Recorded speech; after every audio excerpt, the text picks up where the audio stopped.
Yo, yo, yo, welcome back, everybody, to your favorite 420 podcast. This is your main host, Gino. As always, ladies and gents, welcome to another episode here. Today's special guest, we have here is Michael from Illinois News Joint. So he is actually the reviewer.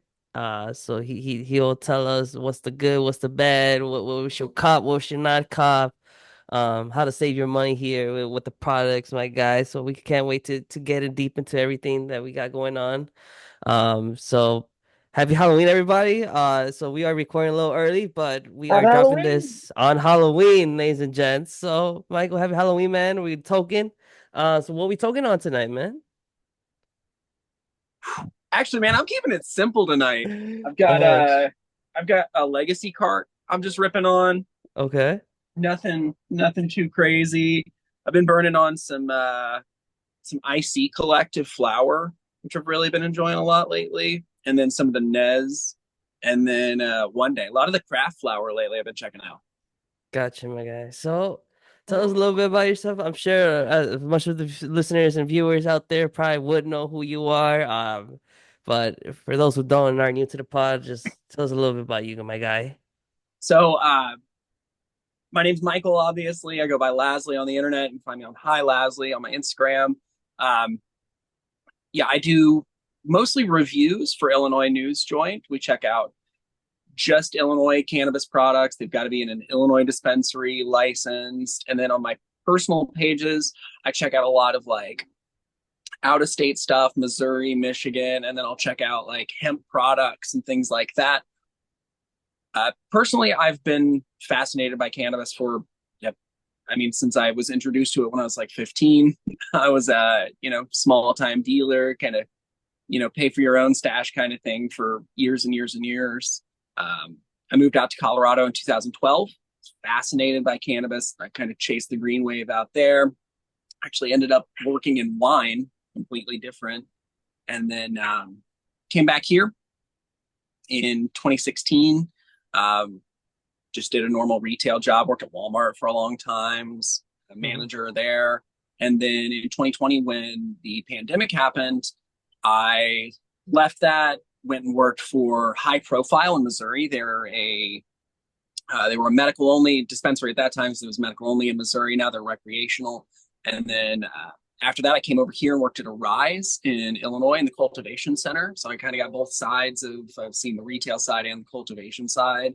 And then I was lucky enough to get added to the Illinois News Joint roles. After a couple of years, I started doing Instagram reviews, just kind of a way to, you know, be creative, show some stuff off. I always did reviews in the wine world, and so it was really easy to do that transition. And then Jason, obviously the founder, just added me one day, asked me if I wanted to do it, and everything's gone from there. Nice, my guy. So you kind of been all around the states and all around the spots where cannabis is legal, man.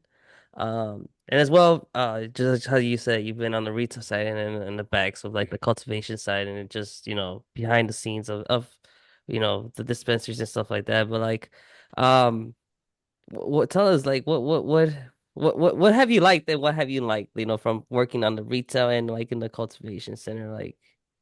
Do you prefer one or the other? I mean, personally, I, I'm a very retail oriented person. I like retail just because you get a lot of different things. You're not doing the same exact thing over and over again. You kind of, you meet lots of different people. Cultivation is a real factory setting. People don't realize it's very repetitive. You're doing the same thing over and over again. You're trimming, maybe you're packing, but you're just constantly sitting there doing the same thing. And for me, it kind of drove me insane.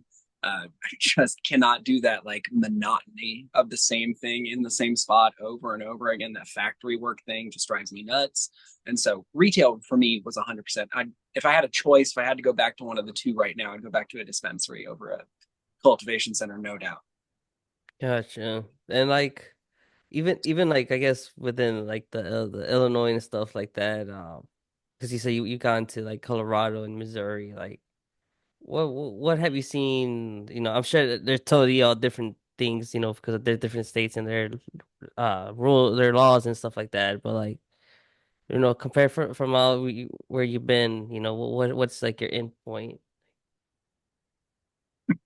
So, I mean, one of the biggest things that's like noticeable just from the outset for like an everyday consumer is deli flour, which, is this big shock when you walk into a store and see actual huge jars. Like, in Michigan, I saw several, like, I saw like pound jars and stuff. They have huge jars up there.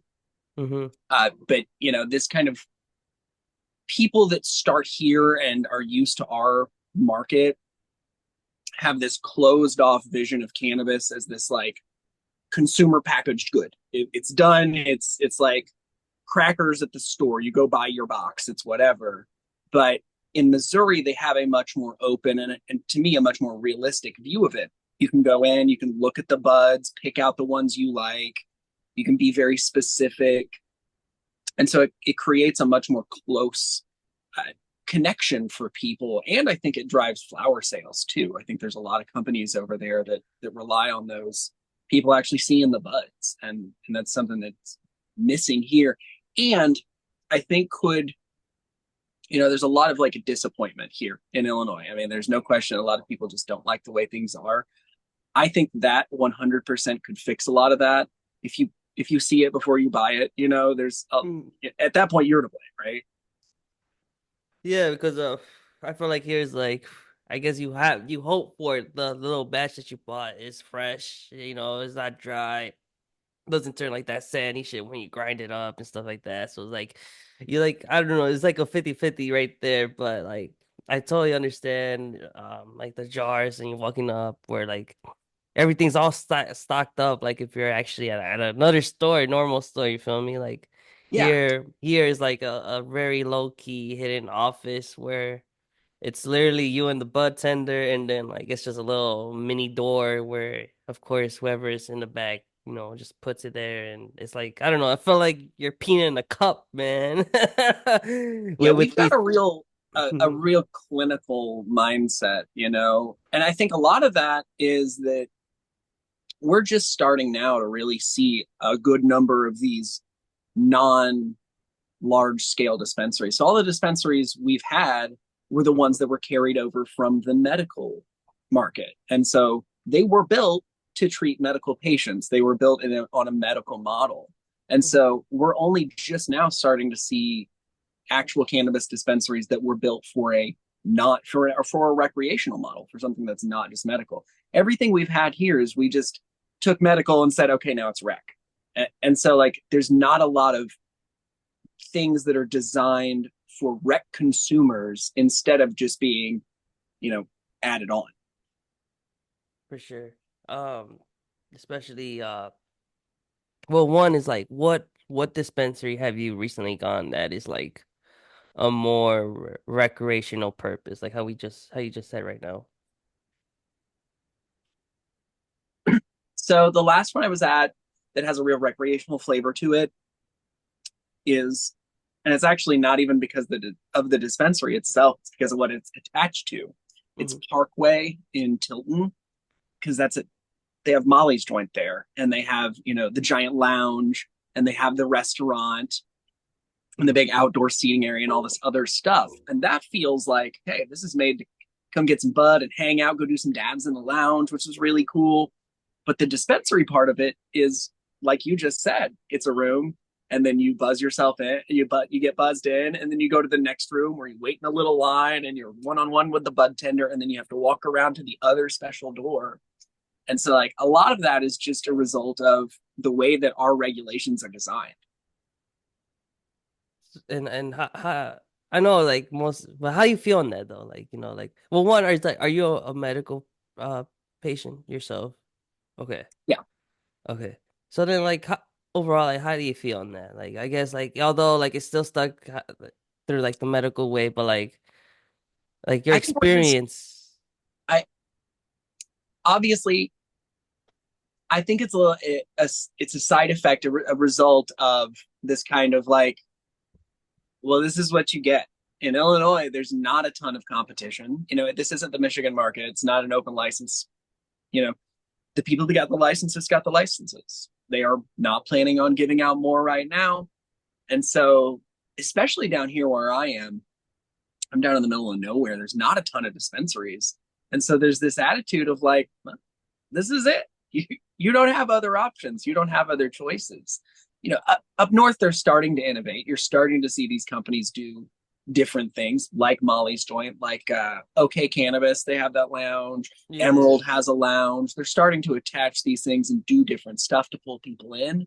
Um, but yeah, I think it's a result of Illinois, the way that our Illinois market is designed. It's just kind of like weed is they don't really want it to outpace alcohol and be this thing where people hang out and stuff. We have to kind of force that. We have to forge ahead and make that happen. The way that our market's designed, the way that our law is written, they want you to buy it, go home and smoke it, and not do anything in public view. And that's basically what it is. Yeah, because like I feel like, well, of course, one is like you still can't smoke like in public places, but like I feel like even within like being outside of your own house, like I think that's still something where we're not like by words. I think like a lot of people is not comfortable. Yeah, you feel me? Like I got neighbors who smoke cannabis, but like they be smoking it either in their garage or in the alley, Yeah. and I'm like the only one who's like in the front porch lighting up a joint, bro. Like. Hey, bro, this And, is my front porch right here, man. So, oh, that's beautiful, man. See, my front porch is still a little too loud. I would have been out there too, but it's too fucking cold right now too as well. See, it's still a bit warmer down here. Ah, okay, okay. It must be nice. But yeah, man. So it's like, so yeah, so I'm like, damn, I'm like the only one out here really in the front porch, like just chiefing, like, which I don't mind, and I love the view I get on my front lawn, bro, because like, it's just, I'm just like on a small street, but like, it's just a tree there, but then it's like I get a sky view, so it's like I love that, like, well, especially when I'm like, on my peak high levels, with the music vibing, bro, just chilling, man. Dude, Nothing it makes kills the nature vibe. better. Yeah, nothing could kill the vibe, but like I feel like it's just like I guess people like us where it's like we're like I guess not quote unquote the rebels, but it's more like we're shoving it in their faces because it's The like innovators, man. You gotta paint it in a positive way. We're the yeah, trailblazers. Somebody's right. gotta be out here normalizing it. It wouldn't have been weird for my dad to sit on his porch and have a beer after work. That'd be totally cool. That'd be totally cool if I sat out here and had so that's what Mm. I want for cannabis. I want it to be completely normal. All those things that you can do with alcohol, I want for cannabis. So to come out here and have a joint after work, I want that to be just as normal as it would be to have a beer after work or whatever everybody thinks. But I think that now is our big push. We got obsessed with like legalization and the laws, and there's still a lot of work to do, obviously, especially at the federal level. But like for activists and people that are really into it and want to make progress, the ask now should be normalization. We should normalize cannabis use. What were we talking about? Fuck. Fuck, man. um, That's the hard part of pausing there. I know. Fuck. I totally forgot. But anyways, Anyway, anyways, so. Okay. Oh yeah. So, anyways, my guy. No, but see, so I know you review so much cannabis and all, man. But going back to again, with the three. Well, one, let's take it back to the deli weed because feel like we should talk a little bit about that. And do you yeah, prefer that over prepackaged? Just because yeah. you could see it and I'm sure you smell it and all like that. Yes, and I think because companies know that consumers will be like more upfront with it, they will handle it more and see it more. They send better stuff. So I personally, I mean, witnessed this in Missouri. Several companies, like the stuff in the jar, was not as good as the stuff that they sent for deli weed. And I think it incentivizes companies to have good looking bud, which isn't the end all be all, but should be a goal, especially if people are paying a lot for cannabis.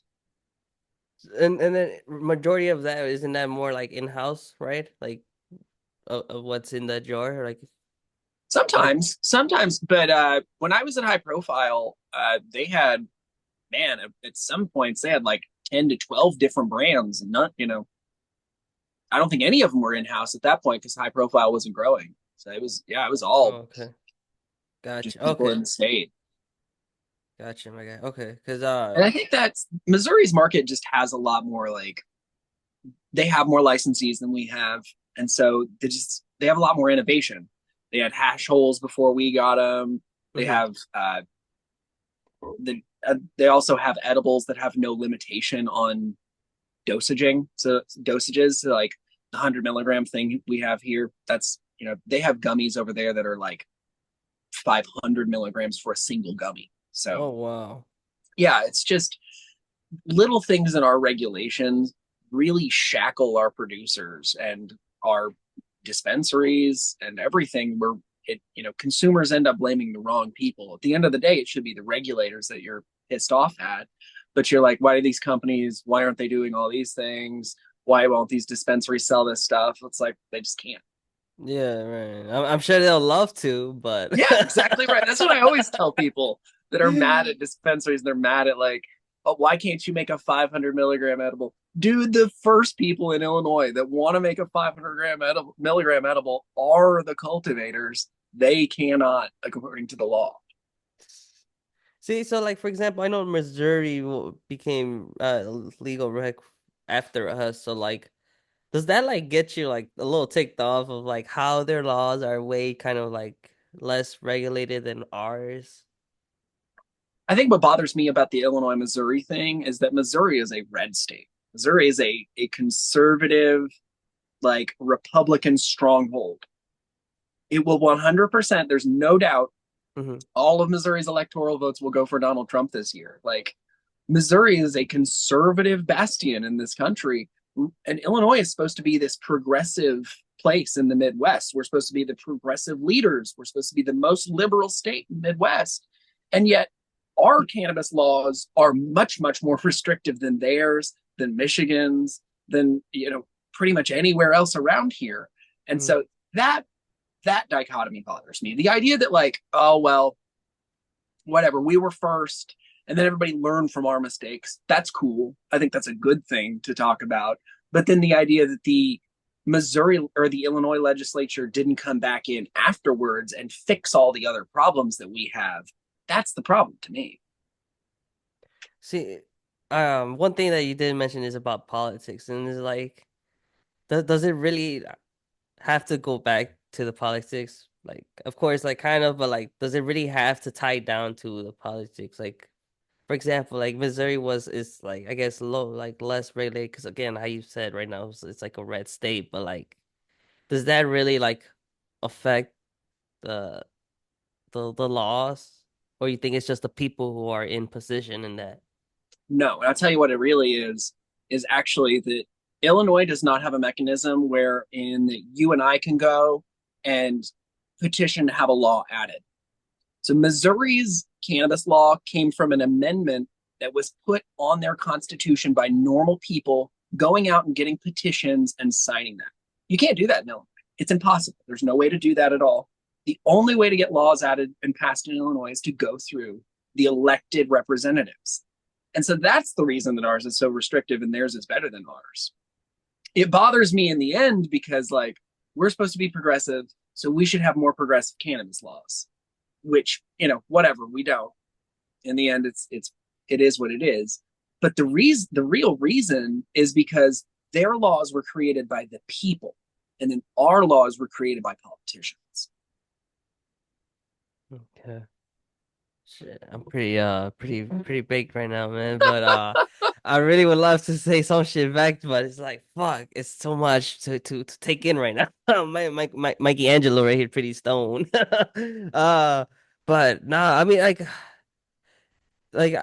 it's like I don't know, man. It's like I feel like this shouldn't be in the middle of all this politicians and politics, man. Because like I feel like that's what's kind of driving the ship of like what's cannabis like painted, with the still I think that's still like the stereotypes like that, like I feel like because again I feel like we have some kind of like old heads here that are running our states and stuff where I think they still are still stuck to that kind of mentality where I guess within although the people in the community itself is kind of trying some shape or form to kind of change those laws or say they want to change those laws because I feel like there's always to an extended someone's going to an extended, like they're not kind of really going above and beyond because Yeah, I think that's 100% true.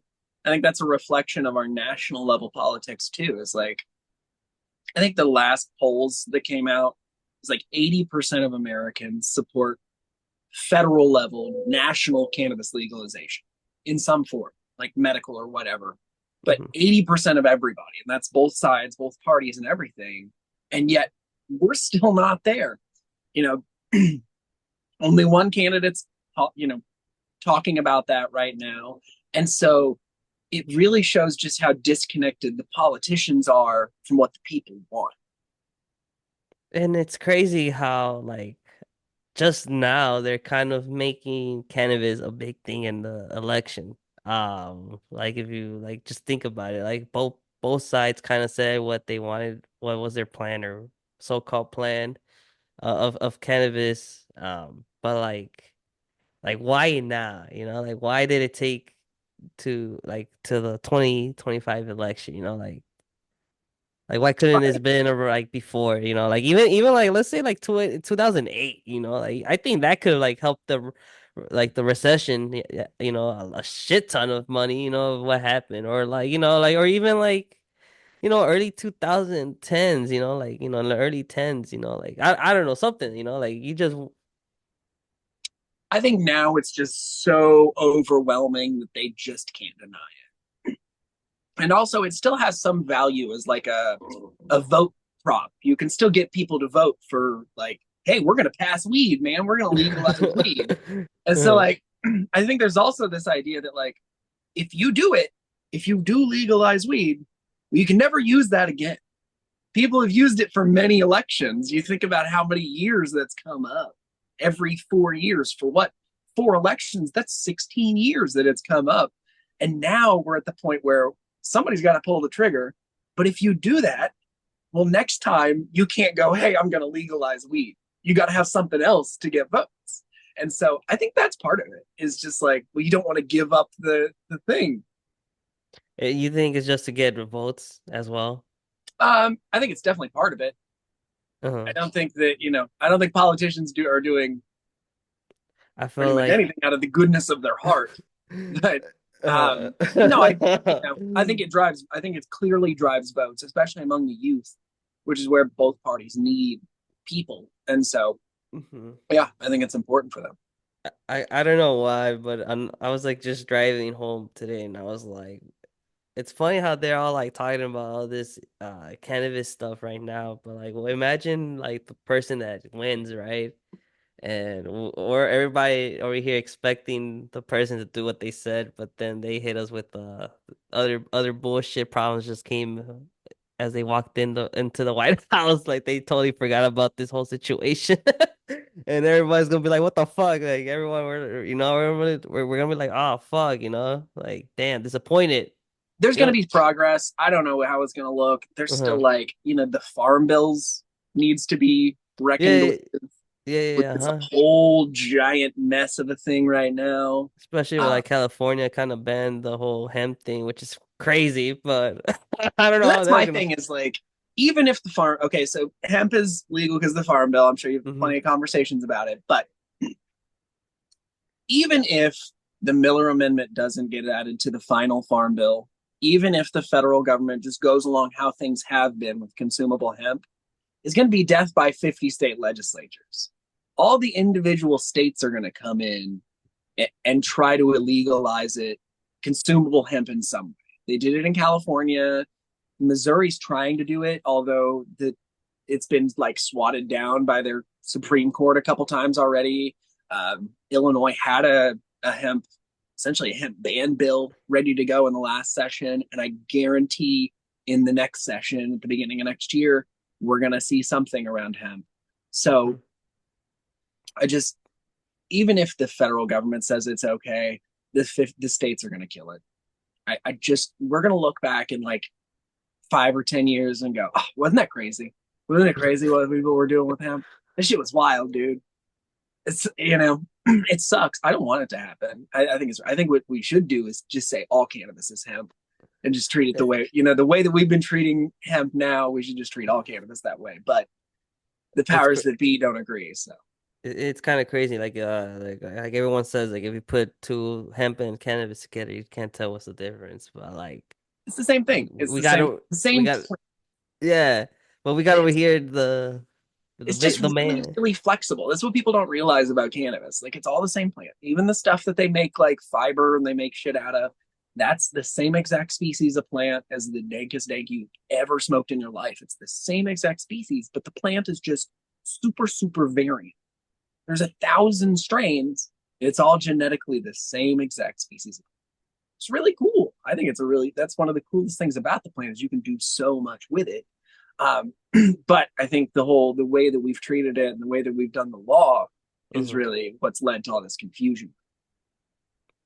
I think we need to just get the right people up in there in that in office, bro, and kind of take over. I mean, I think it's more like to me it was crazy because I think like I think I didn't even know this to be honest, but I found out that there was some type of like requirement on age of like to become president and stuff like that. It was just Yeah, man, like the age 35. is crazy. The age is crazy. Like to me, I think it's like I think you have to be like 40 or 30 and up. 35, man. 35, right? 30 I and couldn't be 35. president. Like that's crazy. I don't understand. Like maybe if of course I know young minds and stuff like that. We kind of don't always know the right thing to do. But I feel like if you're at a reasonable age, like I think like at least late 20s. I think that's where you can be a little more responsible and stuff. Depending on yourself. Of course. But like, I think like I don't know. It's one of those things where like things have changed so much since then. mhm, There's probably a ton of things we should change in the Constitution, but also it's been so long since we've done major changes that that's the reason everyone is afraid to change stuff in the Constitution, which is kind of silly. I think it's pretty stupid. Thomas Jefferson thought we should rewrite the entire Constitution from scratch every 19 years. oh wow, Yeah. Yeah, that he was thought that like you were making, like you were giving yourself over to your generations before you if you weren't doing, creating your own laws. It's this real like self-determination thing. But he's right in the fact that like nobody alive signed or agreed to the Constitution. Nobody here agreed to the rules. We've yeah. just adopted rules from before and kept going. So Yeah, and I feel like I think today's what would have been. I think it's just more modern than what it was to what it is right now. Like, imagine maybe that would have led to fucking really like flying cars. Like we just don't know, man. We just don't know. That's the thing, we don't know. yeah, But you like, can't know. But I think that yeah, there's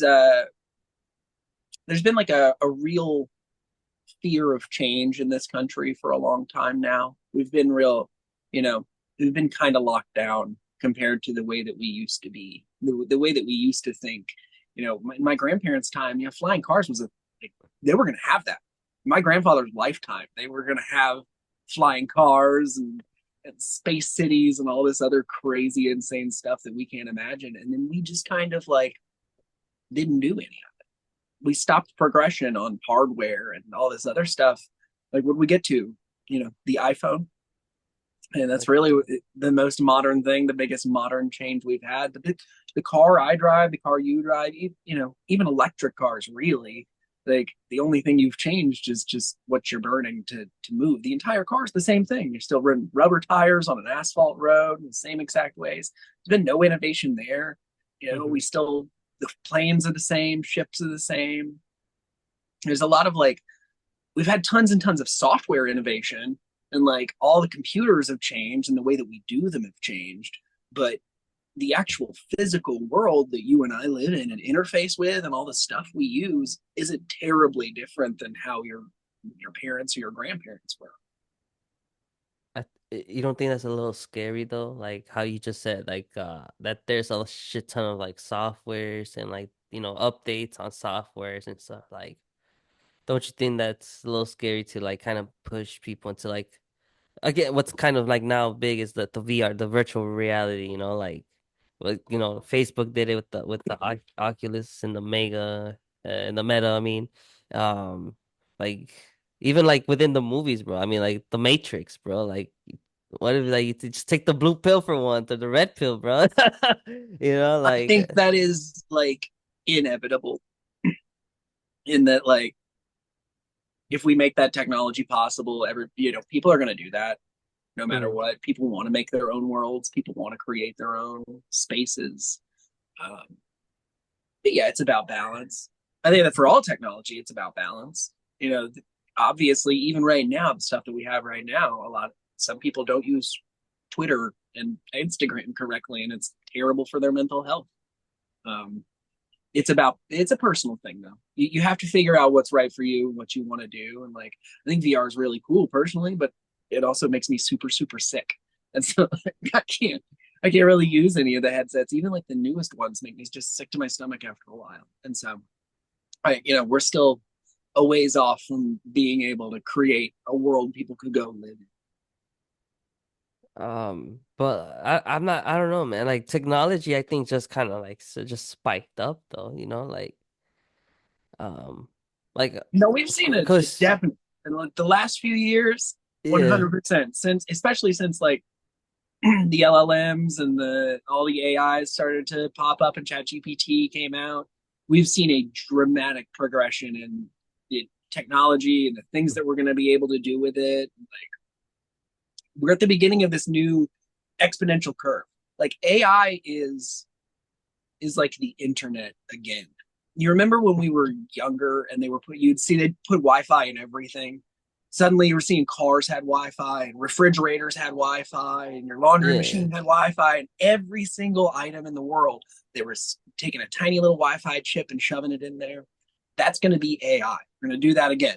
We're going to do that we're going to put little LLMs that'll talk to you and go do things inside the machine for you and operate little things without you even knowing it. We're going to do that for every single thing in the world. We're going to put them everywhere. We're at the beginning of that new wave. Oh, that's too wild though. Like we're just gonna be connected to just the internet. We're just gonna be connected to one thing at the end. And like the crazy thing is like, like Elon Musk is kind of already started doing that with the I forget what the fuck he called it. Neuralink. Yes, yeah, with the chip in your brain. Like that's a little like crazy, bro. Dude, have Cause you like seen the actual one that's in like they've made useful? So there's a nah. guy that has one. He is Uh, a quadriplegic. He can't move at all. He can't move his arms or legs at all. But they've put a Neuralink in him. It works completely, and he can play like chess and like first person shooter games and stuff on his mhm. computer, like full and chat with people and do all this. It's changed his entire life because But you he can interface with the computer in like a deep way and do all the things that you and I could do faster than we could do them because it doesn't have to move. There's no like thinking. There's no part of your brain going from like, okay, now move the mouse. Instead, it's just instant. It just happens in his brain and it does it. It's so it's really, really crazy. so it's like a movement for him then at this point, Yeah. right? But That's his yeah, and movement. it's enabled him to do things that like he was locked inside his body, man. He had to rely on everybody else to do anything for him, but now he can like interface with people. He's been playing chess and like computer games for like 8 hours a day now because he Damn. can get out and do stuff instead of just sitting there. It's fucking But awesome. wait, but so like so what? So like in reality though, like is he just there in his house then since he Yeah, can't yeah, really just move? sitting there. He's just sitting in his. He's a quadriplegic. He can't move, but now That's he can fucked interface. up. Oh, dude, you got to look this up. He is so happy because Are it's you serious? yeah, dude, it has changed his life completely. If you got to think, if you were like locked in your house, you can't do anything. You can't move. You're in a Mhm. wheelchair. You Oh, okay, can't. never mind. Yeah. He Oh, can't. He's in a okay. wheelchair, dude. He can't do anything. Okay, never mind, never mind. I thought This we were has talking. enabled him to Sorry, like sorry, sorry. interface with the computer, Oh, and that's okay.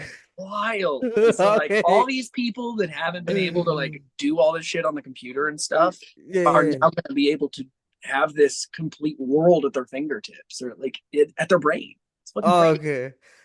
Dude, to be honest, I gotta low-key just take it easy on the dads, but to be honest, bro, I low-key thought you were talking like just like a normal guy who just decided to put a link and that made him disabled.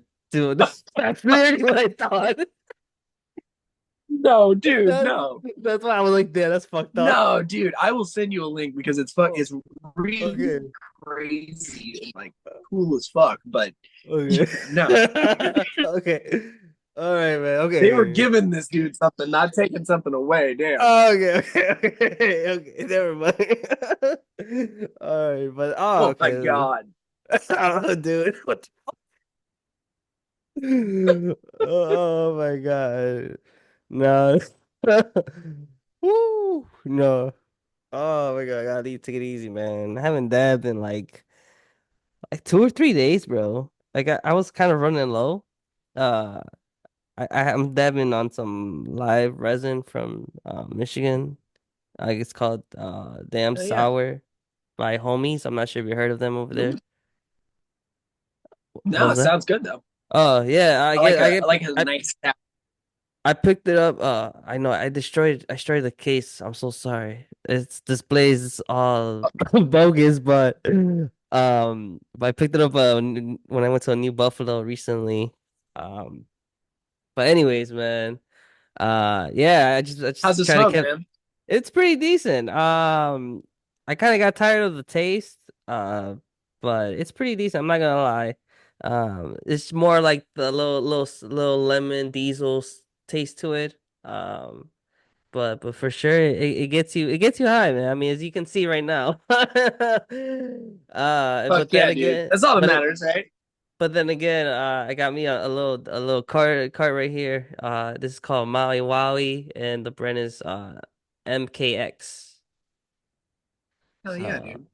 so yeah, man. So it's pretty decent, bro. So speaking about technology and stuff like that, man. One little crazy thing that's going on that recently just happened, man. I haven't really gotten deep into it, but just by the looks of it, it's kind of crazy how technology and with recently AI, how it made, somebody commit suicide, which is pretty crazy how technology really did that, like that's a little So crazy. I don't know if I'm gonna blame the technology. Uh-huh. Character AI is what this app's called, and so it's like a chat bot, and you can generate like any chat bot you want, whoever the hell you want to talk to, you can put that in there and talk to them. It's like whatever. Gotcha. I think this kid was like 13, 14 from what I read, Hmm. and it was having chats with this thing, and never. So the chat never said like to kill yourself. The thing was like it didn't recommend the kid go get help and stuff. But at the end of the day, like we're the parents, like I have 3 kids. If your kid's withdrawn, if your kid's talking to a computer program all the time, where'd the gun come from? If your kid has an unsupervised access to a firearm, like Hmm. at the end of the day, it's on the parents' hands. Just it's the same kind of thing, and we're going to see this a lot. I guarantee we're going to see this a lot as AI progresses. If you do different stuff with it, it's the same as like when we were kids. People are like, "Oh, GTA makes kids violent, makes kids want to shoot up, whatever, do crime because they were playing the video games. And first-person shooters make kids want to shoot stuff, and that's all been proven bullshit. And we're still just doing. And so we're gonna see all kinds of different like, the AI did it. But at the end of the day, like, where are the parents? If they're 13, 14, if this kid's 13, 14, like, I'm not gonna sit there and blame the machine. I mean, that's why I think what think believe I don't know what state. I think it was Missouri or Florida. I'm not too sure, but that's when they kind of banned. I think at the age of 13, whatever, they can have social media and stuff like that. I think Yeah, I think that's a good idea. that is a good idea because how you mentioned earlier, like the media, social media is kind of like developing these kids the wrong way. Like they're it's imaging how the world is in the wrong completely way. Because like when Make I it was 16. right. Yeah. But at the Like, end of the day, mhm. just like the porn sites and stuff, if these if the parents aren't watching what the kid's doing, they'll just get around that. Even if they have a law and they make it illegal and the site makes it where you got to be 13, you got to be 16, you got to be 21 to join Facebook, whatever. If the parent's not watching the kid and seeing what they're doing, kids will find a way around it. And so, like, we can come up with all the laws and all the regulations and all the rules in the world. Um, we should promote the idea to parents and stuff that, like, hey, your kid shouldn't have access to social media or unsupervised access to the internet at all before, really 16. And try to make that something that parents engage in. I don't think that regulations will fix it. You see, man, just like we just had some little technical difficulties. But See? that's we were talking about this, man.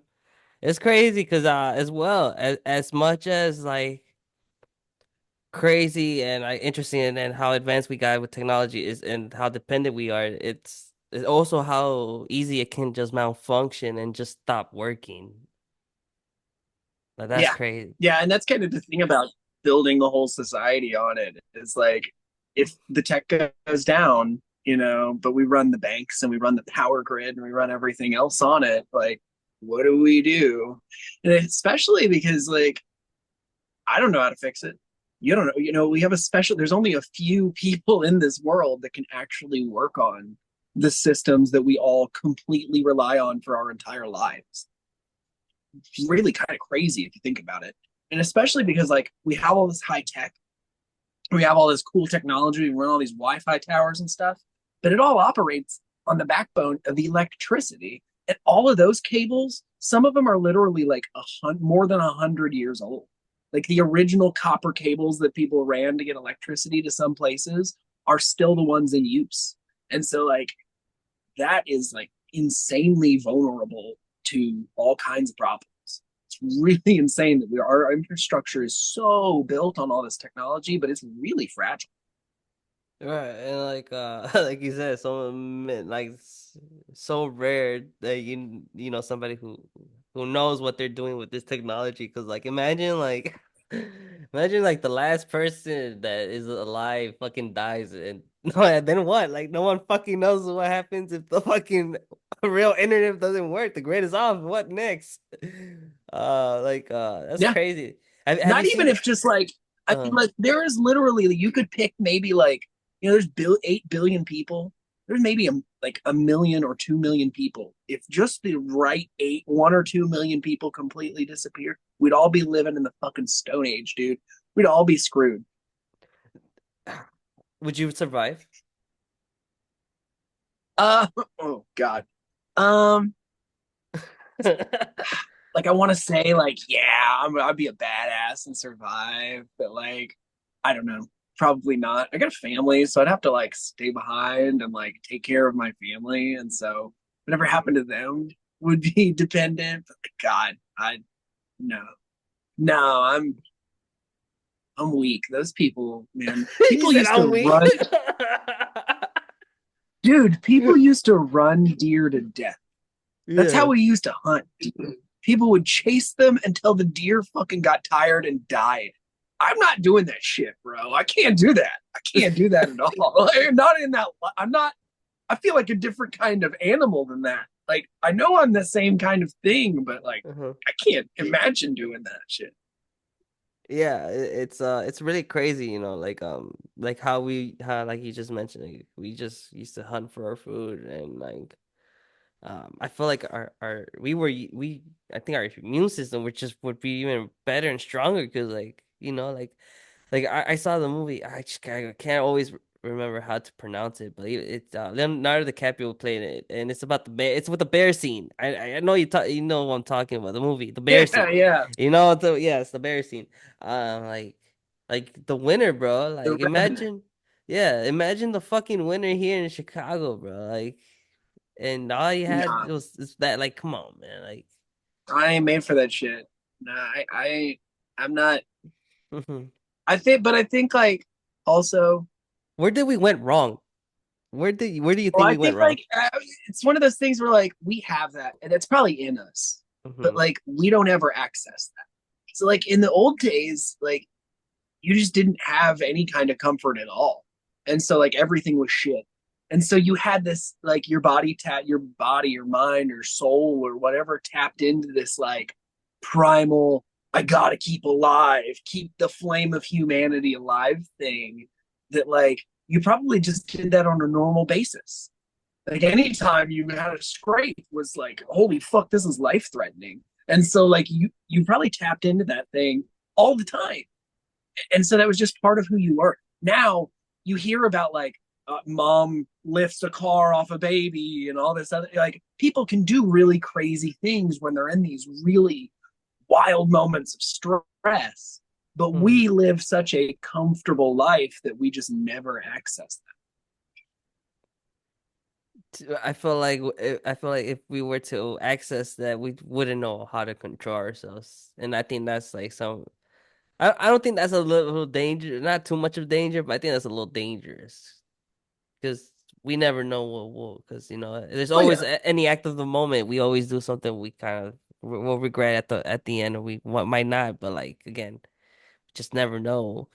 Um, I don't know, man. It's like always with It's the that with us. separation between the like the animal and the more like the more intelligent human controlling the thing. You have both parts within you, and it's like learning to use both is the key to like being a good person. I'm trying to be a fucking Saiyan now, bro. No. Yeah, bro. Yeah. Oh yeah, be a fucking Saiyan. Hey But man, I don't just smoke weed for the fun. There's spiritual aspects too. like, what do you mean on that? Low key, like, if you want to expand on that, like, Um, well, I think that cannabis, especially like I mean, like really high edible doses are hmm essentially, borderline psychedelic.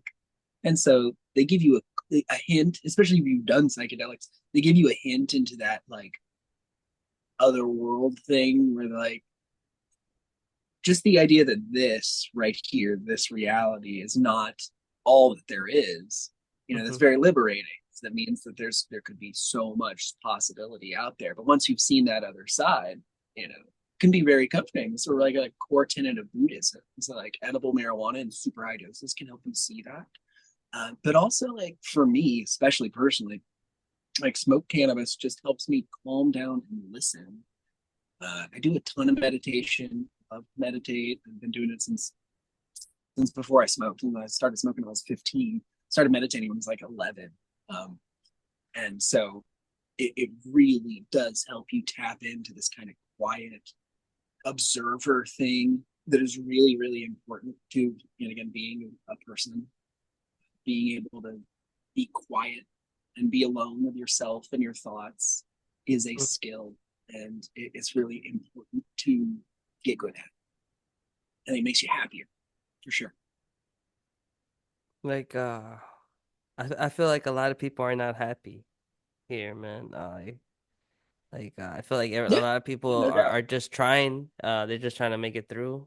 But like today, I feel like not a lot of people are happy, man. They're just doing what because they gotta do it, bro. I mean, and I think like I after this think whole this whole pandemic thing. yeah, I think people have just like we all live really unhealthy lives. So like it, if you're unhappy, the first thing you should ask yourself is like, is my sleep good? How's my diet? Do I do any exercise? Do I get sunlight during the day? Do I have friends to talk to? Do I have things I'm interested in? Like all those basic things to being a person. A lot of the time, it's just fucked up. Like people don't get good sleep and they don't eat. They eat a lot of garbage, and they don't exercise. They're busy, whatever. But those building blocks are so fucking important. Like so fucking important. That's what people don't realize. It's like I honestly all of the things in your life, I would just like say, like, literally, if you can get 8 hours of sleep at night and do it religiously and like really get good sleep, Hmm. eat mostly just meats, fish, eggs, vegetables, and fruits. Those five things, mostly just those things, like 85% just those things. And be serious about it, actually commit to it. And do like 2 hours of exercise a week. Not a lot, but do some actual exercise, cardio, do some lifting, do a little bit of both. Like if you just do those things, like 85% of the population would be so much happier, so much happier. We are machines. We are a chemical process that's happening. We're made to do certain things in a certain way at certain times. And just most of us aren't. We just live shitty lives. We just live these like, we eat a lot of trash. We get up at shitty times. We stay up too late. We work, too much. And Hmm. I really do think that like if we just get those basic building blocks of health right, so many people would be so much happier, so much I know everyone is everyone's different. Everyone got a different life and all, but like you think it's just I guess excuses or like why is it I guess that we just not. I don't mean, not do that? excuses, just I like know, but like it I think the obvious answer is like the phones, but like I mean, like yeah, this whole tech world that we've all tied ourselves into. Like hmm. for some people, that's another fucking job. For some people, they spend 40 hours. Go look at your screen time and see how much time you actually spend on your phone. For some people, that is 40 hours a week, and if you were spending that time just a little bit of exercising or reading or meditating or doing something that was good for you. Hmm. The phone isn't good for you. Yeah, that's what people don't realize. They think that like the scrolling and doing whatever is innocuous, but it's bad. Like you should use your phone as a tool, as somebody who makes money doing social media stuff and producing content and internet things. Like, trust me, I want people to use their phones and shit, but like it's not good for you. It's not. Like just straight up. It's a tool that can be used in the right way, but almost nobody is. You should use it if you're using Instagram, like especially as a content producer, you should use it like it's a grenade. You should get your shit ready, throw that stuff, and then run as far the hell away as you can. Don't interface with it, just leave it, just let it go. If you reply to comments once every day, do your thing like you're running a business. But we live inside Instagram, we live inside Twitter, we live inside whatever your social media of choice is. People spend so much time, they waste so much brain and like energy. Every time you're scrolling and seeing things, your brain's engaging with that content that costs calories and it costs energy that there that's gone. That could have been something else. That could have been a lot of possibility. And you've thrown it away on like, oh, well, I saw that reel. Right, or like it's just a notification because somebody posted something that it wasn't Yeah. even for your own shit. Like it's just somebody it's like fucking Craig fucking posted something. Fuck Craig, Yeah. man. Yeah. Greg posted a poll. Yeah, man. I don't give a shit. Right. Right, right. Fuck Larry, bro. Hey, fuck his fucking girlfriend and his dog. Just, But, yeah, people use it mhm. incorrectly. Um, and it's just, yeah, I don't know. It, like the health things are it's hard to do all that. It took me years to get into a proper like, and I fucked up all the time. My diet sucks all the time. I don't get Mhm. sleep at the right times. You see me up on Instagram all the time at the wrong times. I'm still far, far, far, far, far from perfect, Mhm. or what I want to be. But I think if you can get those things just going, if you can get like, I want to sleep, I want to do it right, and I want my diet to be right, and I want to get some exercise, and you like really work on it, you will be ahead of like more than half the population. It's just we're I guess it just reads everybody wrong. Um, Most definitely, man. Because like if we post a lot of things that we probably think that we're happy and stuff, but in reality we're not. Yeah, Like for your my your example, man. Instagram's your highlight reel, man. You only Yeah. post the good stuff. I don't post when I'm shitty. I don't post when I feel like garbage. You Uh, know, it's like uh, this things. That's what I've always told people about like weed. Is like back in the day, they only posted the horror stories. They only posted when shit went bad, when somebody got high and crashed a car, or somebody got high and did something stupid. They never posted, oh, Michael and his friends smoked a J and went for a hike and had a great day. You know, they didn't make stories about that. So you just saw the bad shit. Now on Instagram, you just see the good shit. You don't see the bad stuff. And so you get this like incorrect picture of what's actually happening. it's it's fascinating how it just kind of just fucks with your mind, with one's mind, man. Just by what I see and stuff like that. I mean, cause like some like her tragedy stuff happens because of one looking stuff in the internet and stuff like that. But like, I think the less one has the access to that like irrelevant stuff, then I think a lot of changes. But like, I don't know, man. I gotta say, we don't know what the next generation holds, man. A lot of like school shooting stuff and like that happening because of like social media and stuff like that, the bullying and stuff like that. I mean, although I it's been think around, bro. Like it's been around the whole time, like. we're going to look back in like 20 years Mhm. and we're going to be like, and we're going to think that like letting kids on social media or even probably tablets at all, like phones and tablets at all, letting kids, we're going to look at like, we're going to think it's like giving kids cigarettes. That's how we're going to look at it. You like, when where it's like when we're 40 and 50 and 60 and stuff, the kids then are going to look at giving kids access to social media as like we were letting them drink alcohol or something, because we're going to know by then just how much it fucks you up like mentally and how bad it is for your brain. We're already starting to see a ton of studies that are showing that Mm. like eventually there will be a breaking point. There were decades and decades and decades of studies showing that cigarettes cause cancer and cigarettes fuck you up. And like, it wasn't until the 60s and 70s that we actually really did anything about it. And so, just like that, there will be this campaign for years and years, and then eventually we will make it illegal. We'll make it a stigma in society, and you'll see kids on their tablets at a Hmm. restaurant and stuff in 30 years, and you'll look at it and be like, "Oh my god, how could that? Jesus, how could they let that happen?" It'll happen. It's That's where we'll get to with it.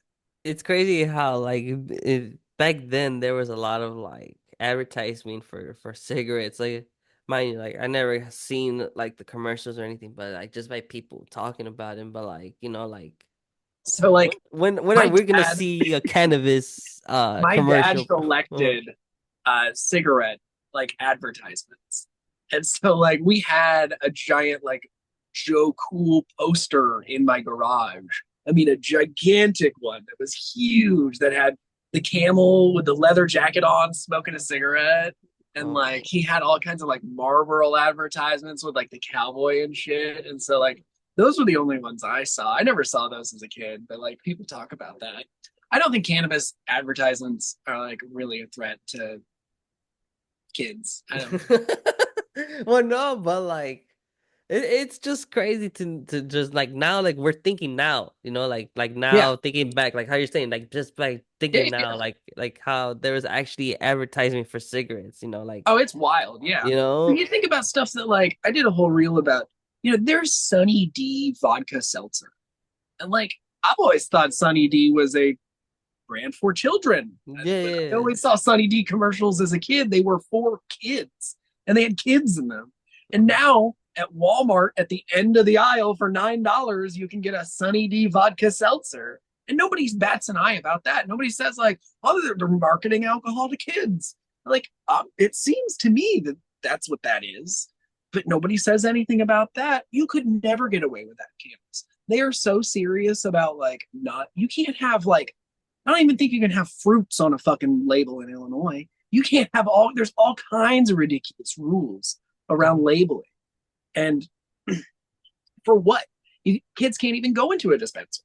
It's not like Walmart where the kids can just walk in and walk around. It's behind a counter. You have to have an ID to get back there. And yet you still have to have these extra rules around packaging and all this other bullshit. I just don't get it. Yeah, that's Yeah. that whole like divorce between reality and normalization that I talk about. Like, if you can have this in Walmart and it's okay, and alcohol can literally kill someone if they drink enough, but you cannot have weed there and weed cannot kill somebody. I, Right. right.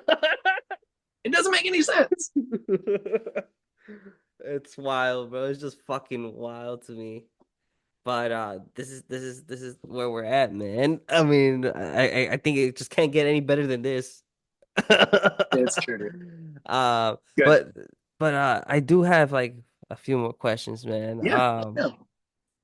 See, going back to like the technology and stuff like that, because I was gonna say something about what you were mentioning right now, but I kind of just fucking forgot, bro. Fuck. But if if it comes back, I might ask you. But with the AI technology and all, man, like, you think we're like, is this like a simulation then? Like on that Man. theory though, on the theory. So like there's no way to prove that it's not. And if you ever you kind of got you get to the idea that like if you ever did get to a point where we were technologically advanced enough to do a simulation, we probably would do it. And Hmm. so like maybe in the end, even if somebody opened the sky and they peeked in and they said, "Hey dudes, it's a simulation," would it matter? No, I mean, like, really, would it matter? Your life wouldn't change. Your experience wouldn't change. It'd be I all the mean, same stuff. They're like, we're not going to change anything. We just came down to say, hey, it's a simulation. we just But in want the to tell you end, the truth. it wouldn't But matter to you. You wouldn't. It wouldn't change anything for your experience. Like for you your think, experience, this could be a simulation. It couldn't be. It doesn't change it. so then, okay, so here's two things then. I'm gonna go with two routes. One, you think then we would just react like how we reacted when the government admitted that UFOs existed? Like we just took it as like whatever, because like I Yeah. like that. I don't remember that day, but I just like remember like I wasn't too hyped or anything. I was just like, oh, like I Yes. knew that. Like, I think there's all kinds of insane shit in this world. It's way more insane than we can imagine, constantly happening around us all the time. uh, And people are just so tied up in their lives that it doesn't really matter. Everybody got a life to live. I got bills to pay, dude. Like in the end, it I doesn't got bills matter. to Like, pay. right? Like, Yeah. that's aliens are here. Are they coming down to feed my babies? All right. Well, no, I got to go to job then. It's like that's at the end of the day, that's really all it is. Yeah, Imagine. I think that's like no matter what we find out, like people just got lives to. Okay, so then like, okay, so like, imagine like you're on your normal ass day and all you hear is like it's a simulation. Like, you Yeah, don't man. you so then like you don't think like people will just like flip out, but not like flip out like that, but like Yeah. you No, don't no, no. People think. would flip out. There would 100% be all kinds of people that would freak out. But uh, at the end, we'd all just figure out how to like, it'd be a large portion of us that would just be like, oh, okay, and just keep living our lives. There'd be people that would make it a religion and live their lives around that religion. mhm. Um, but at the end of the day, it just people would just keep living their lives. There would be people that would freak out. Just like if anything, just like if the aliens did come, there would be people that would freak out. I would just There's be always going to be a portion of the population that is ready to go at any moment, though. I'm like I'm just worried. Like, are they gonna fuck with us or are they with us? That's all I wonder. Like, are they gonna really just come here and just vibe with us, or are they gonna just come here and like fuck us up? Man, Like, like that would be the one thing that would save us you because we'd think all so? unite. That would be the one thing that would save us. Like Reagan gave a speech in the 80s to the UN about how if aliens attacked, everybody would be united. All of the countries would come together. If the aliens came down, we'd have this common enemy and we'd all be united on one front to like let's fuck up the aliens. And so like every country in the world would work together. All of our like problems and disputes would completely disappear overnight if tomorrow a bunch of alien ships showed up in the sky and they were ready to fucking kill us. Damn. Yeah, like That'd be seriously, that. nobody would give a shit about all the bullshit on Earth. They'd be like, we have to fuck up the aliens together, guys. After we fuck up the aliens, then we can't fuck with each other. Like we will Right, just go our own way. That's it. right. Then It's there'll be world national peace, man. peace, right? Yes. What a perfect world, man. In And order, then but in we order to will be have world legalized. peace, you would have to have an intergalactic war. Is the problem? Nah, that's too fucked. That's too many lies right there, bro. Are you ready, bro? Are you ready for them to be No, like, hey, are you ready to fuck up some aliens? bro. If I'm not ready to cut up a bear and live in the fucking cold, I am not ready to fight the aliens, man. So I say we got to get the AI and the robots ready. So when the Uh, aliens show up, we just send out the robots. get Tesla robots to kill the aliens. And they'd be perfect. Then we don't have to worry about Yeah, and also get the electric cars so they can ram into the aliens. it. Dude, I'm telling you though, if we see the same kind of like exponential curve with like robots and AI and stuff that we're starting to see, like this will be the last century with work. Like there won't be physical manual labor and stuff. If we truly have humanoid robots that can do anything, like there won't be stuff Yeah, to do. right. So then like what would we do then? I mean, like sadly, probably I don't know. The rich Like people let's would kill us, probably. To be honest, like if they just like I don't know, like think about it. Let's say yeah, we're like let's say this happened and like you're at your last dime and like you just realize one day you wake up and you just see you're like zero. Then what, bro? Like you're gonna be like, fuck. so like way before we get there, Uh-huh. there'll be some kind of UBI. There'll be some kind of universal basic income because like there'll be so much social unrest at a certain point. Like when jobs go to like more, 10% unemployment all the time and there's just not enough jobs to go around and it continues to move upwards, we'll just have to give money to people to do stuff. I mean, like we'll just have to come up with a new economic paradigm, to be honest. The problem is like the transitioning from this current one where we have ownership and somebody's going to own the robots and somebody's going to own the computers and all this shit, transitioning that into a world where people have some more ownership and stuff. Maybe it's the idea of like, well, the LLMs need more information to grow and to learn things, to become better. And so like maybe you'll get paid to go do things, to walk around or go explore places or whatever, and then you wear a camera, or maybe it gets integrated into you get a chip in your brain, you get a neural link, and like the computer wants to go see this shit and it Mhm. sends you out in the world to go do these things, and then you get value based on that. So and then like so if you take that idea and take it to its maximalization of like, maybe that's what this is. Maybe we're in a simulation and the computer needs all this information to figure out like to solve the meaning of life and stuff. Maybe it just has to run the simulation, and that's what you're doing. But You're living the life. wouldn't Yeah, we be running another simulation since we have to like go yeah, into another exactly. one? What It's the simulations all the way down, fuck? bro. It's simulations all the way down, man. That's fucked up because like it reminds me of the Rick and Morty episode where they gotta go into the world, into somebody's world, Yeah, which is like you're we're pretty much doing the same thing for where you're going into, like, but we're already there. Like, but then it's I, like, what's the purpose then? Like what's the meaning of life, man? The answer's that's 42. Who knows? What's the uh, question? You know, you know what's better than 42? 43. 24. No, no. Okay, but actually, my guy, I remember what I was gonna tell you about. Okay. All right. And we can get back into like the aliens and all this stuff right now, but it's going back to like the drinks and stuff. So Okay. you know how how beverages like infused beverages is becoming now a thing and stuff. Yeah. Like why wouldn't they kind of like start to like advertise those type of beverages the same as alcohol? Like I mean, like, hey, you're starting to see some of that in hemp. Or like, they're starting to push those into bars and stuff. But those companies just don't have the kind of money that like Anheuser-Busch and stuff has. So you're never going to see those have the same kind of marketing budget and the same kind of reach as beer and alcohol until probably honestly the beer and alcohol companies start doing them, which is what will happen. As beer starts to shrink, which it has, alcohol sales have also started to shrink. You'll see those companies get more interested, and then they'll get the big money behind them, and that'll happen.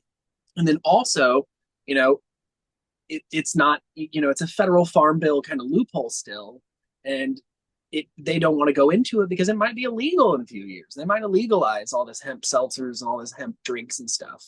So those companies don't want to get involved because, and again, they might just say, "Oh, you can't do this anymore." And so everything inside a dispensary, which is what that would become, doesn't have the same kind of marketing reach as all the stuff outside. Uh, but I think what you're talking about is already starting to happen. Like we're already starting to see bars and liquor stores start to carry them and have displays. And like if you start to go, there's starting to be like sections, certain aisles at liquor stores that are just these hemp seltzers. Like that transition's starting. It's just super slow. I mean, alcohol is a huge fucking market, and some of those companies, Anheuser Busch has been around for forever. They're super entrenched, and so they're going to have so much more reach than hemp or marijuana or any of those drinks are going to ever have. yeah, cause I know like Ching and Chong like their beverage is at Benny's now here. Yeah, So that's pretty fucking cool. yeah, I haven't walked into the Benny's or anything recently, but like I've gone in their website and like just cause I was looking browsing through it, like I think it was like Señorita was there too, like I think it has to be just low percentage, like I think like under yeah. 3% of THC of course, but like still like I feel like that can also lead to another like introduction to people, See, like that's what I was saying. Is that's really cool because like heavy cannabis users, like personally, I don't even drink anymore. Like I used to be in the wine, but like most really heavy cannabis users aren't really heavy drinkers, so they aren't going to be going into like liquor stores anyway. So it's the liquor consumers that are catching on to the hemp drinks and seeing those and buying a bunch. It's converting them. And yet again, once you do that, maybe you want to go to the store and get a joint or try something. You want to go to the dispensary and try something else. Maybe you've seen a vape cart. You want to try one of those or some other gummies or something you can't get at the liquor store. And so, Mhm. like, yeah, I think that's a great way to normalize it. Bars, I think, is the real great way to normalize it. I think if, people are in bars and they have that as an option, you're not as fucked up as you're going to be if you can drink more hemp seltzer than you can alcohol and maintain yourself better. It clears out your system faster. It's just less bad for you. You wake up without a hangover. You wake up not feeling. I mean, alcohol is poison, straight up. Literally, it's literally a poison. You choose to drink it, but you're not going to feel like that if you have a THC seltzer the next morning. And so, like, if you make that choice, because hey, maybe your friend did it, maybe you'll do that the next time. And then the next time you go buy something at the store, maybe you do the THC. I think that's the best way to introduce people is those drinks. 100% the best way. Yeah, so yeah, yes, well, one, do you think it will sell out like at the bars? Like you think that will sell out more than the liquor? Mm, I don't know if we'll ever get there. We may Okay. get to, we'll probably get to a point where certain locations in the country will be 50-50. Or maybe like certain bars will have 75-25 and they'll have more THC sold, but I think that'll be the rarity. I think 50-50 will be the best hemp operators can ask for. I think most of the country will maintain like a 70-30, 25-75 split. Alcohol Gotcha. bars will always be alcohol bars. I mean, to be honest, when we Yes. build cannabis bars, it'll be a different kind of thing. Yeah, but I think at that point, like, it could be anything. Then you could just literally just make a consumption lounge at that point. And just name it that. Exactly. Exactly. And that's the thing It, about it. Like, there aren't a lot of those because the business model is there. You make all your money as a bar on selling alcohol, and hmm you can't sell weed as a consumption lounge. You can only if you're a dispensary can you sell it. weed. And so like that's the only way to make any money on it. And then honestly, you're just running another business because in Illinois, you're already making money as a dispensary because there's so few of them and there's so few product. You're already tied into this market. So yet again, it's that, well, this is all you're going to get. And so they just don't have the incentive to add another business on top of that. And then if you're a standalone consumption lounge, if you try to do that, you can't make any money selling weed because you can't sell it. So you have to just sell food or sell drinks. And then you're just starting a restaurant with an added, more shit to deal with. And so that's the thing about a consumption lounge. There's no way for the consumption lounge portion of itself to be a profitable thing. You don't think you think it'll be ridiculous to tax them on what coming in? Yeah. Well, Because think about it, it's like a safe space for them to consume and shit. And then you have like all the bongs. You can like for example, I you just even don't think there's enough money in that. I don't think there's enough in piece rental to maintain, like a building. And there's going to be there's going to be rules around like keeping the smoke cleared. And even if there's not, electricity and utilities and insurance, and you're going to have to pay somebody to be there. Like just to maintain that, you gotta generate some real sales. And so unless you're keeping that place stuffed all the time and keeping bodies rolling through, running events through there, and then you're just yeah. an event center.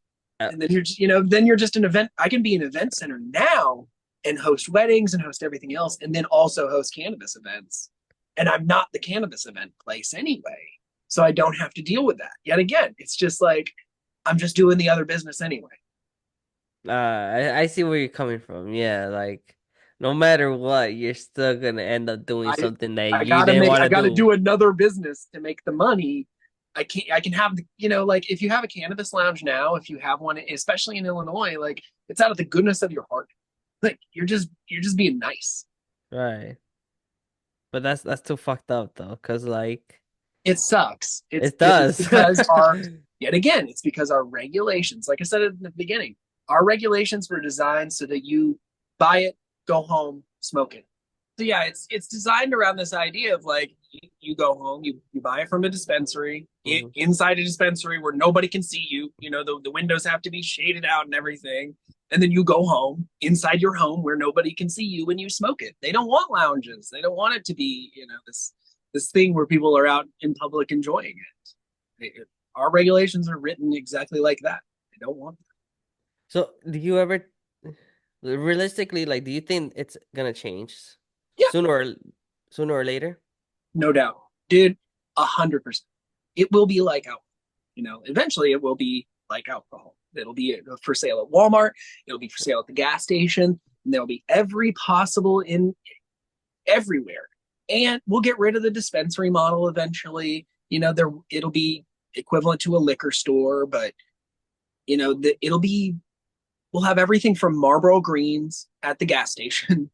And you buy a pack, it's the cheapest whatever boof shred piece of shit floor sweep pre-rolls in the world. Just to get you through the day. Boom, and they'll cost $10 a pack or whatever.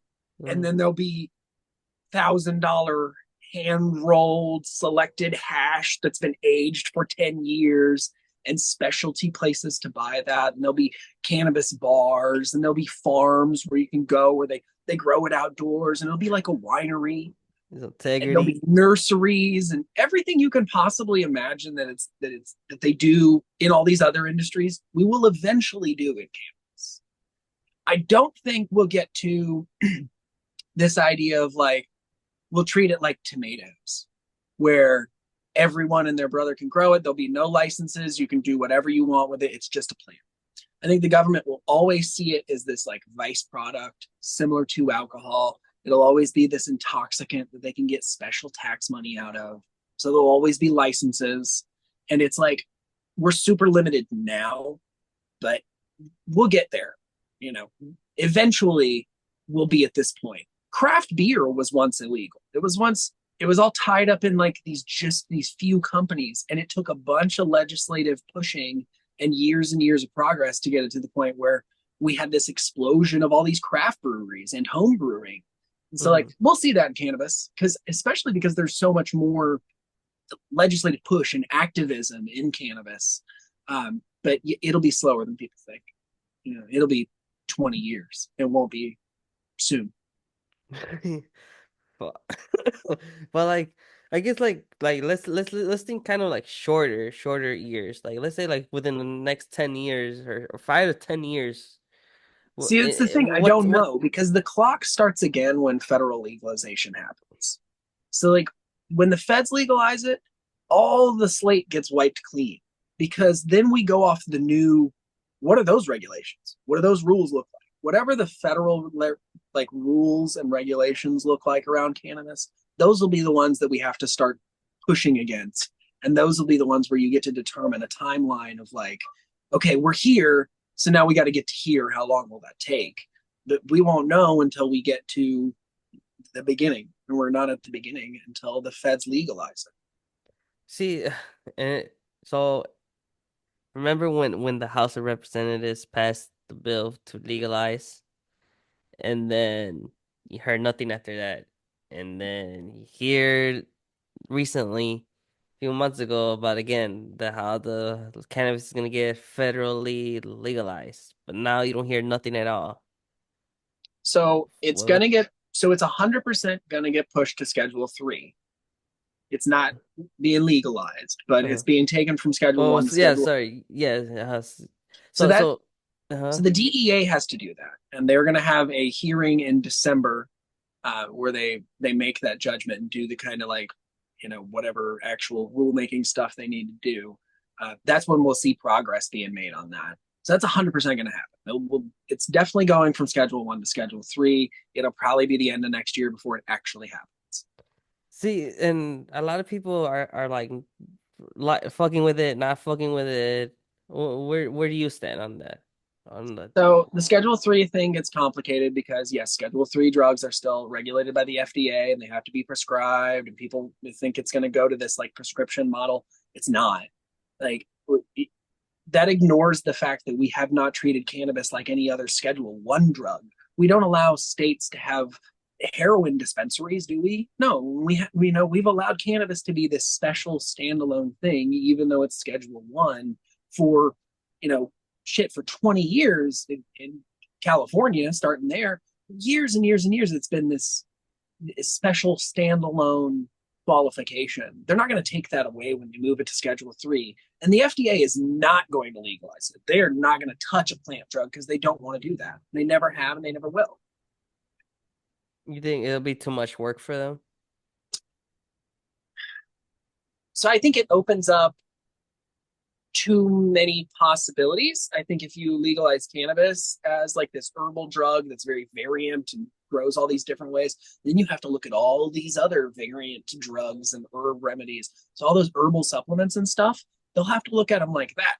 I think eventually, like cannabis will either get put under like the ATF. It'll be like alcohol, tobacco, firearms. It'll be its own special thing, like tobacco is. Hmm. Or the FDA will look at it like they look at like ginkgo biloba and like magnesium supplements. They don't really fuck with it. They don't touch it.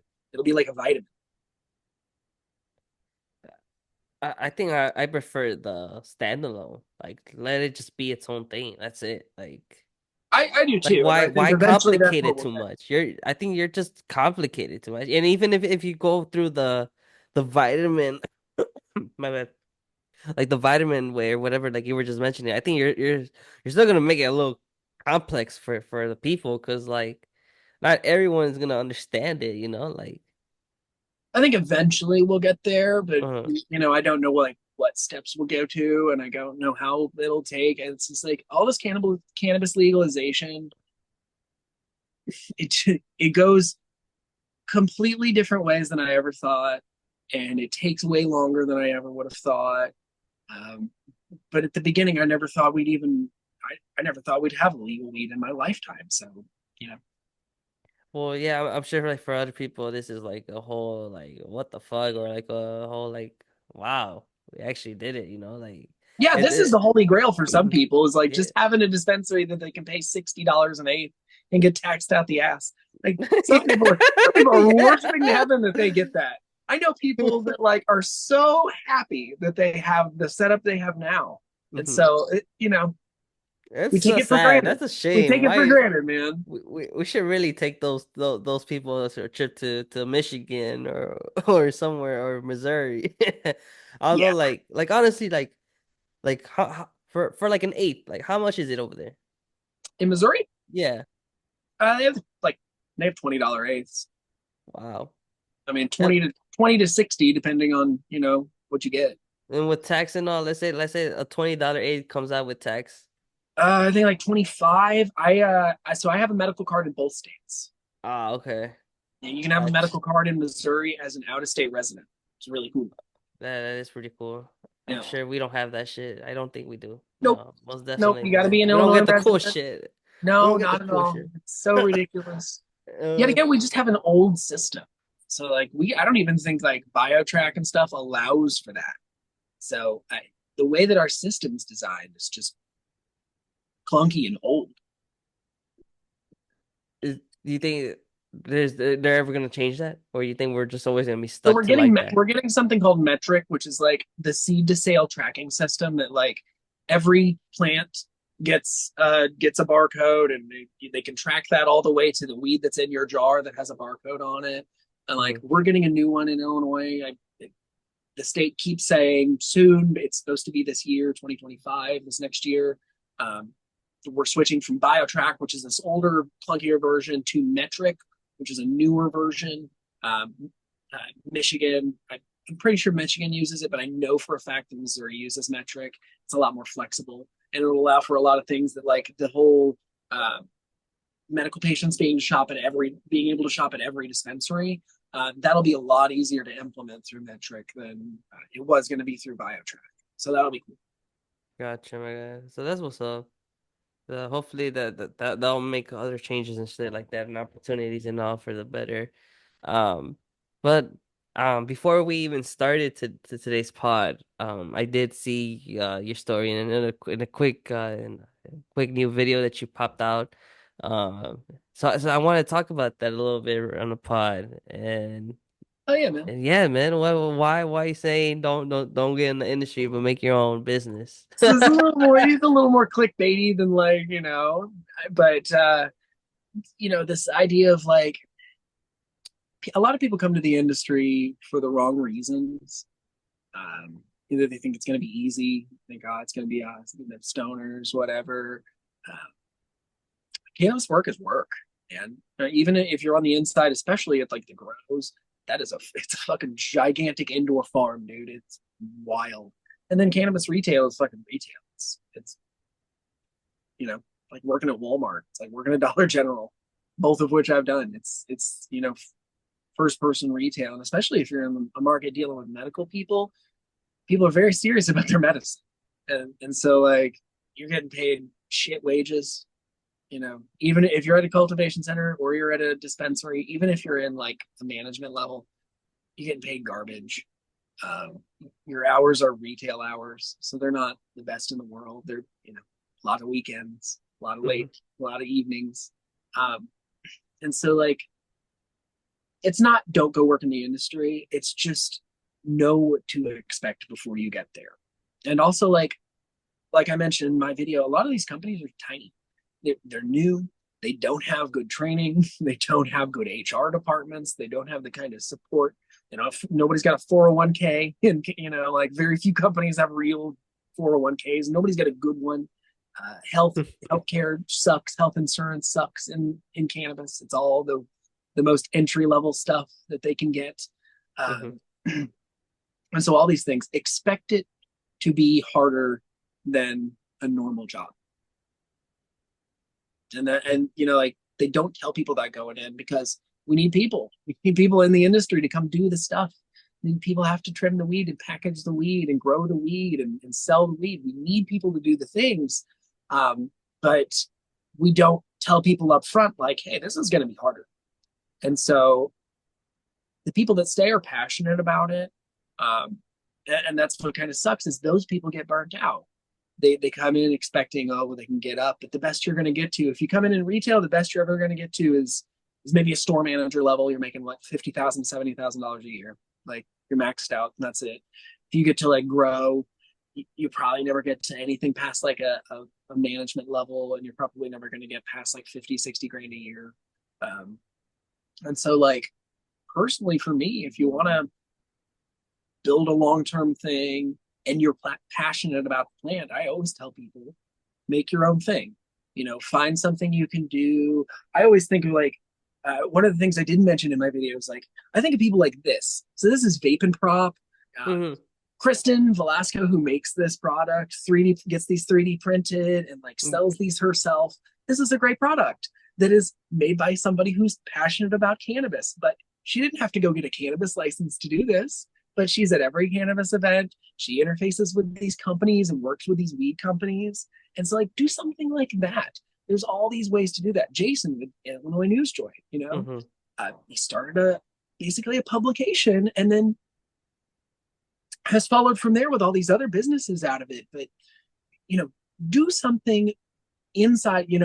There's a lot to be built still. We're still so early. It's one of these things that I tell people is like, people see Cresco and they see GTI, they see these billion-dollar businesses and think, oh, I'm too late. I can't get in there and do anything now. We're so before the beginning. Yet again, the clock doesn't start until federal legalization. You got time to play. Gotcha.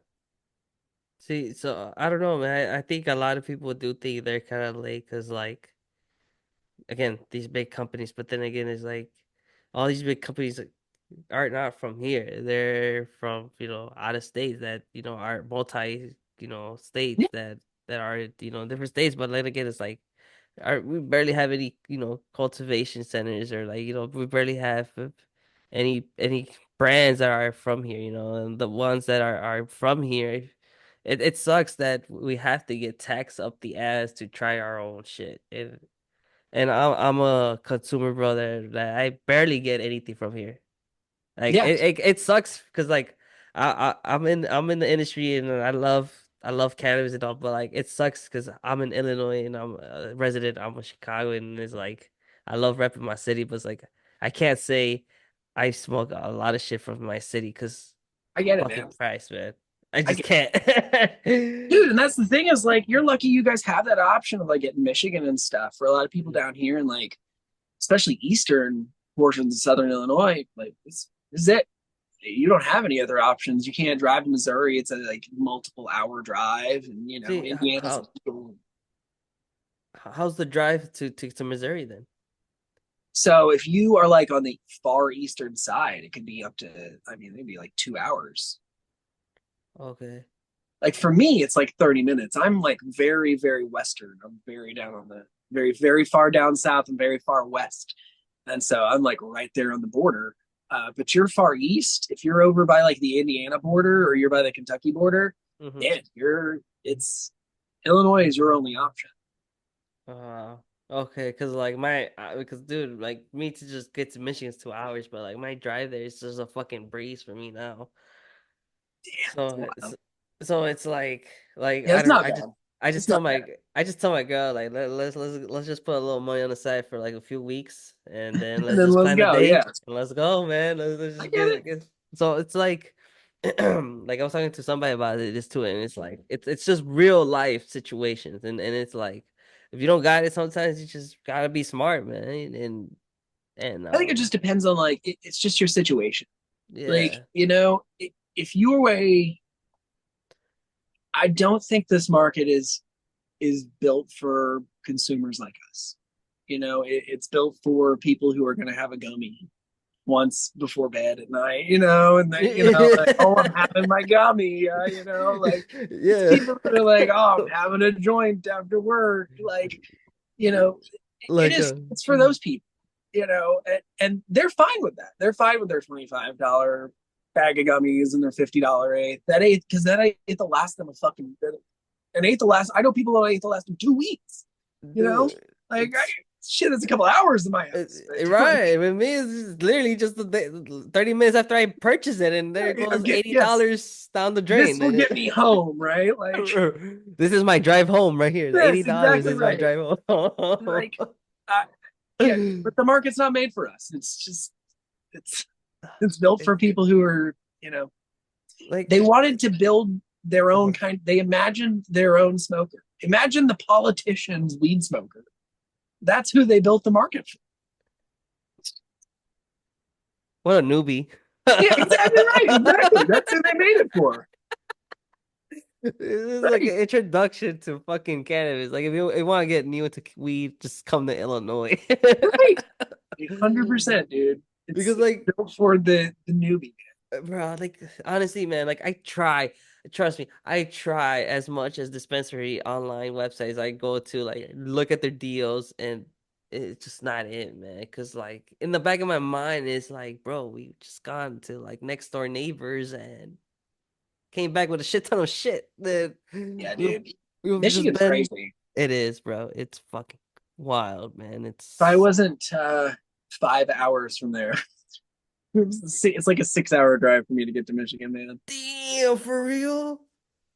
Like, just Probably longer than borderline. that. Honestly, probably 7 hours, to be honest. It's like 6 hours from here to Chicago, man. Wow. You guys drive so much. Yeah, dude. Speaking about driving, man. How is it with the events for you guys? Like, I know you guys started to do a lot of like popping out on events and stuff. So how is that for you guys? So the driving kind of sucks. It's the reason we started doing so many events. You know, we've started pushing events down here. We had our event down in Tilton, and then we had the one in Carbondale earlier in the year. And then I'm looking to do some events down here, you know, next year. Um, but that's where the community is. And so, like, I wouldn't have it any other way. I fucking love cannabis events. I still get a rush going to them. We will be at the Goat Cup this weekend, coming up this Sunday. We'll Mhm. be at the Goat Genetics Cup up in Elgin. Um, and so, like, that's where, you know, I meet all the people where, you know, the best things happen. Mhm. Um, I see the coolest things happening in the industry. Um, it, it's where the actual, like, the cannabis community part of it actually happens. And so if I have to drive 6 hours, if I have to drive 10 hours, I don't give a damn. That's what I want to be part of. I do want to drag that down here. I do want to build that down here. I don't think anybody is. I think the companies spend a lot of money up there because it's easy. They're up there. There are more people up there, so it's easier to do events. Mhm. There are more companies up there doing events. Like there's more event companies. There's more attention from the brands because their teams are up there. It's hard for a brand to send a team of 2 or 3 people to Southern Illinois. If it takes them 5 or 6 hours to drive down here, they can't, you know, put somebody up in a hotel. It costs so much money out of pocket for these little companies to do that. They're like, they just don't do it. And Mhm. so that's the reason it's a lot harder to have that stuff down here. But we're starting to see more of it. So for me, it's a I will keep putting in the work to be part of the Illinois cannabis industry until I can make it happen where I'm at. Gotcha, man. So, like, you said there's barely any dispensaries around you. So, like, what is the nearest Illinois dispensary near you? Like, how far is it for you? Oh, like 15 minutes to Oh, Thrive in Anna, and then probably 30 minutes to Carbondale has Lova and Consume. Probably another 15 minutes from there to Consume in Marion. If you go the opposite direction, there is Metropolis has High Profile and Thrive now, and that's like 40 minutes from here. And then like 25 minutes from here, I just found out that Olive Branch, tiny, tiny little town, it's like 200 people, has a dispensary, has a Mystic Greens. So that's really oh, that's cool. cool. A small They're really town. starting to add a bunch. But for before the recreational ones opened up, it was literally just Anna and Marion in all of Southern Illinois. In like all bottom like 16 counties of Southern Illinois, there were like 2 dispensaries. Damn. Yeah, it was ridiculous. I mean, like That's now we're a lot, you know, it's still kind of shitty compared to like Chicago, but it's better. We have some option now. Man, that's crazy though. Like It's imagine fucking like if wild. you had to drive like what, like 30, 40 minutes just to get your There still are people in Illinois that have to drive an hour to get to a medical dispensary. that's More than sad. more than an hour, I'm pretty sure. That's pretty sad. Yeah, because of the way the map is, there are certain Uh good places that just are not served at all. It sucks. it's all them toll pays too, the toll pays too, man. Yeah.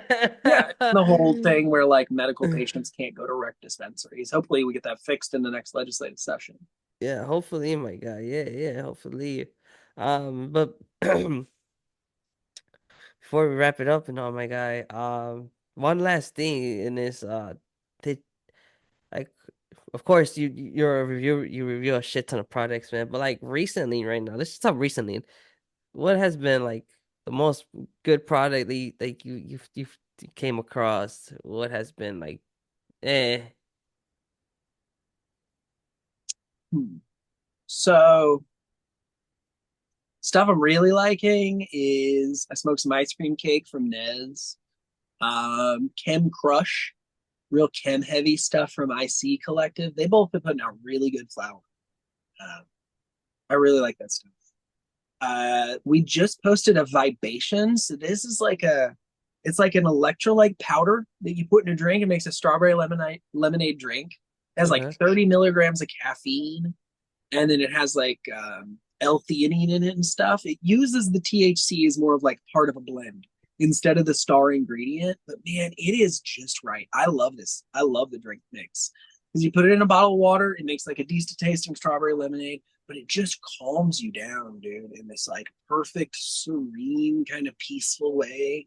It's real functional. It's only 10 milligrams of THC, so you can have like a few of them, in an afternoon and not be like super fucked up. Um, I really like those. I like that convenience of like stuff you can mix in yourself. The sweet and powder from Sweet Buzz, basically the same thing. It's a 10 milligram powder, but it's tasteless. So you can put it in like pasta sauce and stuff. I think that's really cool. I've been really Oh impressed. shit. All the sweet stuff from Sweet Buzz, man. All their like little M&M things they have, the sweet sparks, and then they have like The caramel Reese's cup. cup. Yeah, the Reese's cups. They have a caramel one that's my fucking favorite thing right now. They're so good. Um, yeah, I've been really into that. Been more into edibles this year than I have in previous years. They're getting more creative, and that's something that me and Jason were talking about last time on the pod. He came that just like again like with the candy and the popcorn with Yeah, enliven. I just had an infused honey. It comes as a little packet of honey. There you go. You see, Yeah, so it's I like, like that.